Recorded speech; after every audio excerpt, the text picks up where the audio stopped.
ሁሉም በሩን ቢዘጋብሽ፣ ሁሉም ቢሸሹሽ፣ ጀርባ ቢሰጡህ ክፍት የሆነ ግን የአላህ በር አለ። ጭንቀታችንን ለሱ እንንገረው። ጭንቀትን የሚያስወግድ ቢሰጥ ማያልቅበት ሀብታም የሆነ ጌታ፣ የዓለማቱ ጌታ፣ የሰማይ ምድሩ ፈጣሪ ጌታ አላህ ብቻ ነው። ወንድሜ እጅህን አንሳ፣ እህቴ እጅሽን አንሺ። አላህ ሊቀበል ቃል ገብቷል። ኡድኡኒ አስተጅብ ለኩም፣ ለምኑኝ እቀበላችኋለሁ። ኡድኡኒ አስተጅብ ለኩም፣ ለምኑኝ እቀበላችኋለሁ። ኡድኡላህ ወአንቱም ሙቂኑነ ቢልኢጃባ፣ አላህን ለምኑት እንደሚቀበላችሁ እርግጠኛው ናችሁ። ሰው ልጅ ስትጠይቀው ይቆጣል፣ አላህ ሳትጠይቀው ስትቀር ይቆጣል።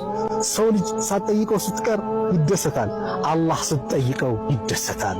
መን ለም የስአልላህ የግደብ ዐለይህ፣ አላህን ማይለምን፣ አላህን ማይጠይቅ፣ አላህን ማይጨቀጭቅ አላህ ይቆጣበታል። አላህ ሲነዘነዝ ሲጨቀጨቅ የሚወድ ጌታ ነው። ስለዚህ በሮች በአጠቃላይ ቢዘጉ የእሱ በር አልተዘጋምና ሁላችንም እጃችን አንስተን ጌታችን ወይ ጭንቀታችን አስወግድልን፣ ድረስልን፣ ከዚህ መከራዋን ተጠብቀን ብለን ምንፈልገውን ጉዳያችንን ለሱ እናቅርብ። አላህ ቃል ኪዳኑን የሚሞላ ጌታ ነው። የኔንም የእናንተንም ችግራችንን ጭንቀታችንን አላህ ያስወግድልን።